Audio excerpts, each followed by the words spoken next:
Tonight, America faces the single biggest threat in her more than 200-year history, worse than what we faced in World War I, World War II, the attack on Pearl Harbor, and al-Qaeda on 9/11. I'm telling you, ISIS, if not already on American soil, will be here. They are coming. And whether they come as a legion or lone wolves, the damage will be painful and it will be extensive. It will happen here on our soil. You're fortunate that you live in a country virtually untouched by war, while in other parts of the world, it's their daily fare. Except for military families, the horrors that we watch on the news could just as well be a world away. But now, this is close. The simple truth, we are not prepared and certainly not ready. Lone wolves arrested in Washington State, Rochester, New York, and Colorado. I've been telling you for months that you need to be afraid. Now, you know me.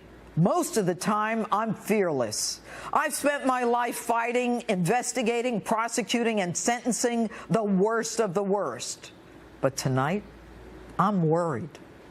You may not know where places like Baghdad, Aleppo, Tehran, or Fallujah are, but if you don't think that what happens there matters to you, you're wrong. And I don't care if you live in Beaumont, Texas, New York City, or Anaconda, Montana. You need to be afraid. And what we need to do. My resolution? Airstrikes. Bomb them. Bomb them, keep bombing them, bomb them again and again. And I don't care how long it takes. Just take out ISIS, take out their convoys, and take out those troops. You may have thought it was good TV, even entertaining. But you now know it's not a joke. 2 Americans beheaded by an English-speaking barbarian, a third a Brit, while a 4th is lined up for the most brutal, savage, end-of-life experience imaginable. These are not amateurs. They are experts at the systematic, pervasive torture, mass killings, rape, public crucifixions, beheadings, some even videotaped and used as a propaganda tool to entice those who believe in evil and want to impose hell on the rest of us under the guise of their God. The ISIS terror group owns oil fields. They have a corporate structure, and they bring in $3 million a day selling oil. They leverage technology to glorify and recruit more jihadists, all while the world watches while we dither and call them a JV team. But like a lion waiting to attack, they watch their prey. They analyze us. They read us. Do we act when Americans are in danger? Do we even react? Almost 2 years to arrest the Benghazi ringleader. They know our vulnerabilities and strengths. At times, they are one and the same. We are a free and open society with risks inherent in each.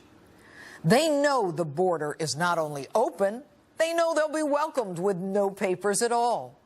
And this week's arrests in Australia magnify the global reach of ISIS, where random kidnappings and public beheadings were planned, all linked to ISIS. Their intent was to actually behead random members of the public, you, anyone. And they call these demonstration killings designed to shock and horrify. Yes, everything I've been telling you for months is accurate. You need to think September 11, 2001. You need to remember what it felt like then. Don't sit there and think the government has you covered. Hell, the White House itself and its perimeter were penetrated twice in the last 24 hours. And think Boston, as in Boston bombers.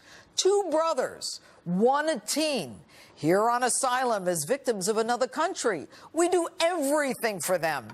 And when another country calls to tell us not once but twice that they're a terror risk, our FBI investigates and concludes that they're not.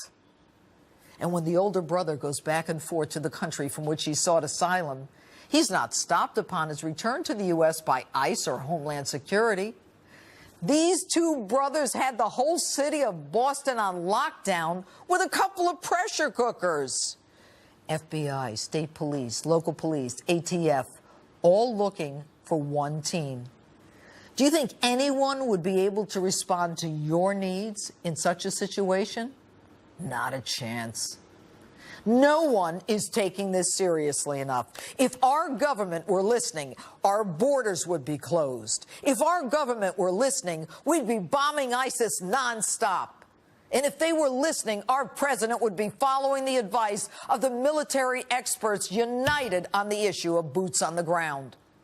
But instead, our president thinks he knows more than the military experts, a disagreement highlighted this week and virtually unseen in American history.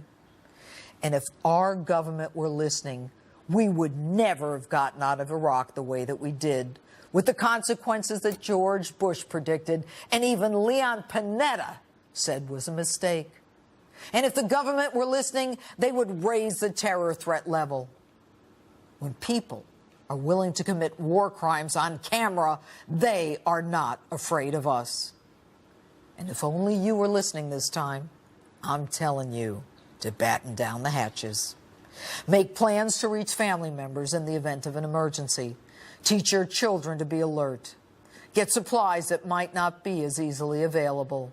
Check what your kids, even teens, are looking at online. It's time for us to come together and take the threat seriously.